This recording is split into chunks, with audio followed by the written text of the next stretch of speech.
মুর্শিদাবাদে আক্রান্ত ঘরছাড়াদের সঙ্গে নিয়ে রাজভবনের রাজ্যপাল ডক্টর সিভি আনন্দ বোসের সঙ্গে দেখা করলেন বিজেপি রাজ্য সভাপতি ডক্টর সুকান্ত মজুমদার। মুর্শিদাবাদের সাম্প্রতিক পরিস্থিতি সম্পর্কে রাজ্যপালকে জানান বিজেপি রাজ্য সভাপতি।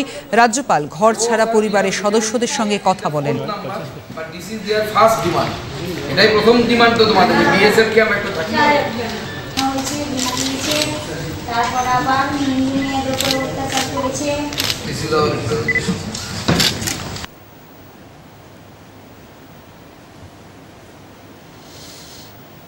মুখ্যমন্ত্রীর পদত্যাগ দাবি করেন বিজেপির রাজ্য সভাপতি।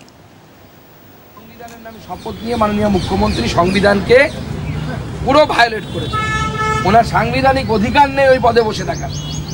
ওনার উচিত পদটা ছেড়ে দেওয়া, যোগ্যতা নেই, উনি সামলাতে পারছেন। এই রাজ্যের যারা মুসলিম ধর্মীয় নেতা আছে তাদেরকেও অনুরোধ যে আপনারাও সামনে এগিয়ে আসুন।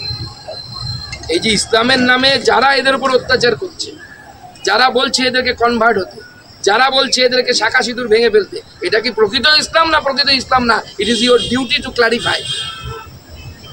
সেটাও আপনাদের কাছে আমি অনুরোধ জানাবো। জানি না আপনারা এগিয়ে আসার সাহস দেখাতে পারবেন কি পারবেন, কিন্তু এটা চলতে পারে না। এবং আমরা মাননীয় গভর্নরকে বলেছি প্রয়োজনে আপনি শক্ত পদক্ষেপ নিন।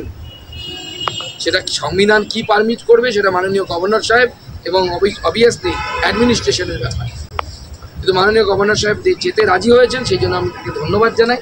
উনি কালকে যান ওখানে, আমরা এটা চাইছি, এনারাও চাইছেন যে খুব করে যে উনি যেন ওখানে যান। এই বাচ্চাগুলোর ভবিষ্যতের কথা ভেবে। এরকম প্রচুর বাচ্চা আছে, গর্ভবতী মহিলা আছে ওই প্রায় 400-র উপরে এখনো পর্যন্ত রিফিউজি মালদার পাল্লালপুর স্কুলে সেখানে